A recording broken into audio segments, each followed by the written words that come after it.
October is National Pizza Month. 36% of all pizza orders want their pizzas topped with pepperoni. To get started, be sure to mise en place. Once you gather all your tools and ingredients, begin by mincing your garlic and onions. Remember to use the claw hand when you cut and chop. Use the rock chop to mince your garlic and onion into tiny pieces.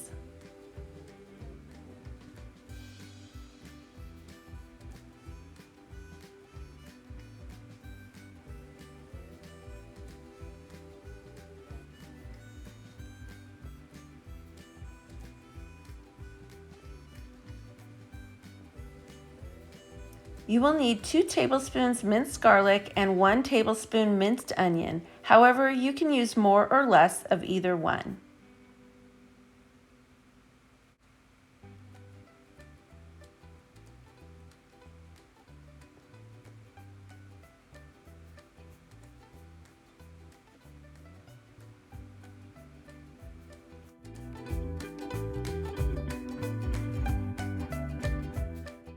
You will need 1 cup crushed tomatoes, 1 teaspoon Italian seasoning, and 1 teaspoon sugar, along with salt and pepper to taste.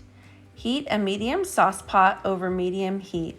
Add 1 tablespoon olive oil to the hot pan and cook your onions for 3 to 4 minutes.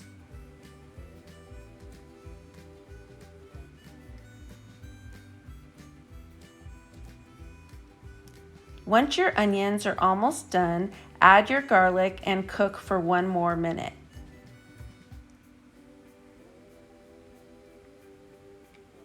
Be sure your pan isn't too hot or your garlic will burn. Add the tomatoes, sugar, and Italian seasoning to the pan and cook until slightly thick. The sauce will take 5 to 10 minutes to thicken.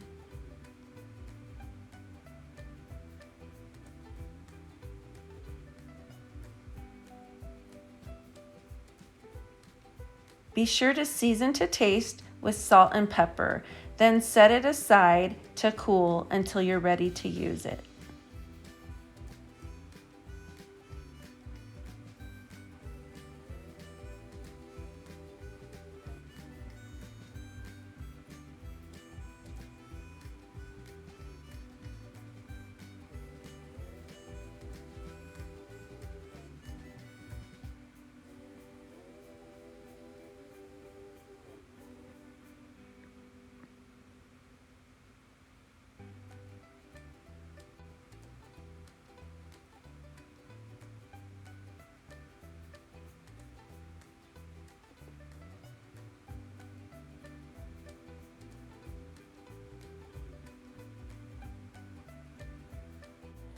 Before you begin making your dough, place a pizza stone in the middle of your oven and preheat your oven to 425 degrees. To make your dough, combine the warm water with the sugar and yeast and give it a stir. Set it aside to ferment and get nice and bubbly for about 5 minutes. In the bowl of your stand mixer, add your flour and salt and give it a little stir to combine.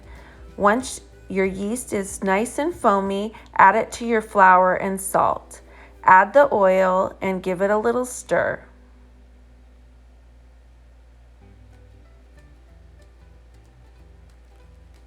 Using the dough hook attachment, mix it all together on medium speed until your dough ball begins to form.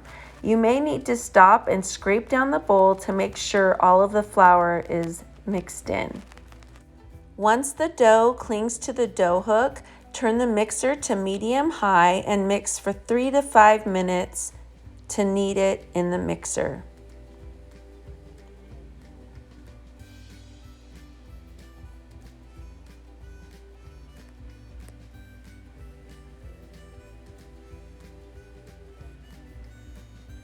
Your dough should be nice and smooth and a little sticky to the touch. You may need a little additional flour if your dough is too sticky and doesn't come away from the side and bottom of the bowl.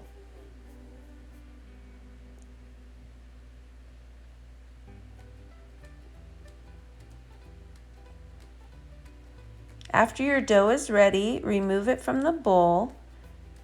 Knead it a few times to get a nice smooth ball.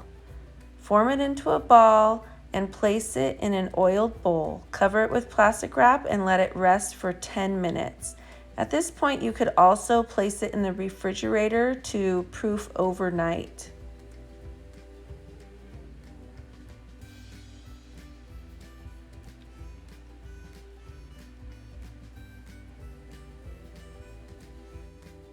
If you let your dough proof longer than 10 minutes, you may need to punch out the extra air.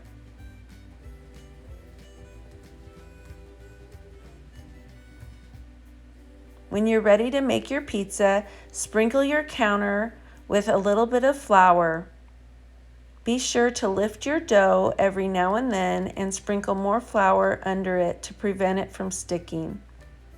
Dust the top of your dough with a little flour as well so that it doesn't stick to your rolling pin.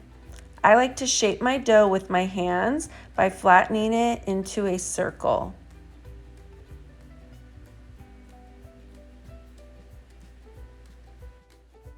Using a rolling pin, roll your dough into a 1/4 inch thick circle. You can use your hands to reshape the edges as needed. Place the rolling pin in the middle and roll it towards the outside edges.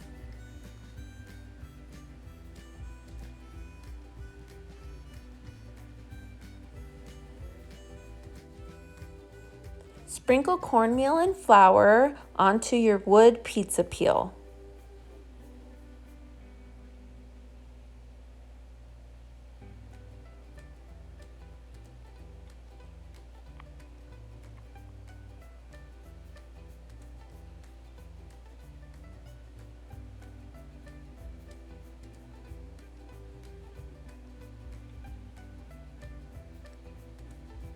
Lift your dough onto your pizza peel. I fold mine over top of my rolling pin to transfer it to the pizza peel.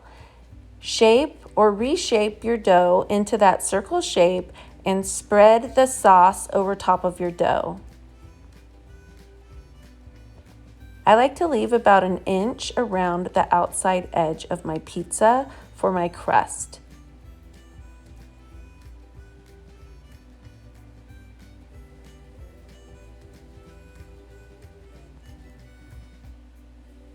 Sprinkle with mozzarella cheese and top with about 20 slices of pepperoni.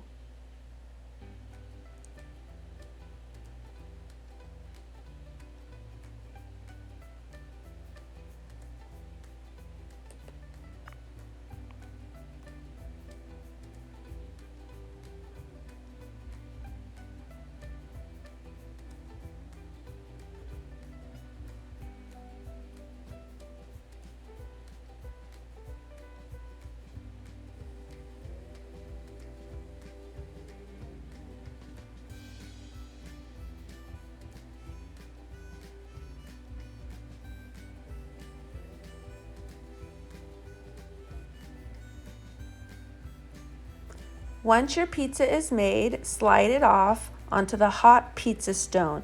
Make sure that your pizza is not too big. To slide it into the oven, you're going to hold the pizza peel pretty level with the pizza stone and just set the tip on the edge of the pizza stone and begin to slide it back towards yourself.